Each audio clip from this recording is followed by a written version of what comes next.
ಇವತ್ತಿನ ವಿಡಿಯೋದಾಗ ನಾನು ನಿಮ್ಗೆ ತಿಳಿಸ್ಕೊಡ್ತೀನಿ ರೀ ಬ್ಯಾಂಡಿ ಪ್ಲಸ್ ಸಸ್ಪೆನ್ಷನ್ ಬಗ್ಗೆ. ಈ ರೀತಿ ಇದ್ರದ್ದು ಪ್ಯಾಕೇಜಿಂಗ್ ಬರ್ತೈತಿ. ಈ ಕಂಟೆಂಟ್ ಬಗ್ಗೆ ಹೇಳ್ಬೇಕಂದ್ರೆ ನೋಡ್ರಿ, ಪ್ರತಿ 5 ml ಸಿರಪ್ ಒಳಗಡೆ ivermectin 1.5 mg, ಆಲ್ಬೆಂಡಾಜೋಲ್ 200 mg flavoured base ಇರ್ತೈತಿ ರೀ.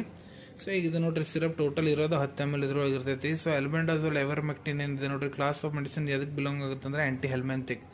ಸೊ ಇದ್ರ ಮೂಲ್ಯದ ಬಗ್ಗೆ ಹೇಳ್ಬೇಕಂದ್ರೆ ಇದು ನೋಡ್ರಿ ನಿಮ್ಗೆ 41 ರೂಪಾಯಿಗೆ ಸಿಗ್ತೈತೆ ರೀ 10 ml ಸಿರಪ್ಪ. ಸೊ ಇದನ್ನ ಡಾಕ್ಟರ್ ಯಾಕೆ ಬರ್ದು ಕೊಟ್ಟಿರ್ತಾರೆ, ನಿಮ್ಮ ಮಕ್ಕಳು ಕರಳು ಒಳಗಡೆ ಹುಳ ಆಗ್ಯಾವಂದ್ರೆ, ಈಗ ಮಕ್ಕಳಿಗೆ ಹೊಟ್ಟೆಗ ಜಂತ ಆಗ್ಯಾವ ಅಂತಿರ್ತೀವಿ ನೋಡ್ರಿ, ಅಂಥ ಸಮಸ್ಯೆ ಇತ್ತಂದ್ರೆ ಡಾಕ್ಟರ್ ಇದನ್ನ ಬರ್ದು ಕೊಟ್ಟಿರ್ತಾರೆ. ಅವು ಯಾವಪ್ಪ ಅಂದ್ರೆ round warm, hook warm, whip warm, ping warm, ಇಂಥವೆಲ್ಲ ಹೊಟ್ಟೆಗ ಜಂತ ಇಲ್ಲ ಕರಳ ಜಂತ ಆಗಿರ್ತಾವೆ ನೋಡ್ರಿ, ಅದನ್ನೆಲ್ಲ ಹೊಡಿಲಿ ಡಾಕ್ಟರ್ ಇದನ್ನ ಬರ್ದು ಕೊಟ್ಟಿರ್ತಾರೆ. ನಿಮ್ಮ ಮಕ್ಕಳು ವಯಸ್ಸು 1 ವರ್ಷದಿಂದ 2 ವರ್ಷ ಮಟ್ಟ ಐತೆ ಅಂದ್ರೆ ಅವ್ರಿಗೆ ಬರೀ ಇದನ್ನ 5 ml ನೀವು ಹಾಕ್ಬೋದು ರೀ, ಏನರ ಫೀಡಿಂಗ್ ಊಟ ಮಾಡಿಸಾದ್ಮೇಲೆ. ಇಲ್ಲ ನಿಮ್ಮ ಮಕ್ಕಳು ವಯಸ್ಸು 2 ವರ್ಷದಿಂದ 19 ವರ್ಷ ಮಟ್ಟ ಐತೆ ಅಂದ್ರೆ ಅವ್ರಿಗೆ ನೀವು ಇದನ್ನು ಪೂರ್ತಿ 10 ml ಏನಿದೆ 10 ml ಪೂರ್ತಿ ಹಾಕ್ಬೋದು ರೀ ಊಟ ಆದ ನಂತರ. ಸೊ ಇದರಲ್ಲಿ ಹುಳಗಳು ಏನಿರ್ತವೆ ನೋಡ್ರಿ ಎಲ್ಲ ಸತ್ತು ಹೋಗ್ತವೆ.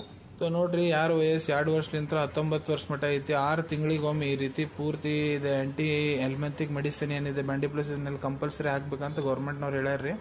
ಸೊ ಇದೇ ರೀತಿ ನೀವು ಮುಂದೆ ಕೂಡ ಶಾರ್ಟ್ ಮೆಡಿಸಿನ್ ರಿವ್ಯೂ ನೋಡಬೇಕಾ ಚಾನಲ್ ತಪ್ಪದೆ ಸಬ್ಸ್ಕ್ರೈಬ್ ಮಾಡ್ಕೊಳ್ಳಿ. ಧನ್ಯವಾದಗಳು.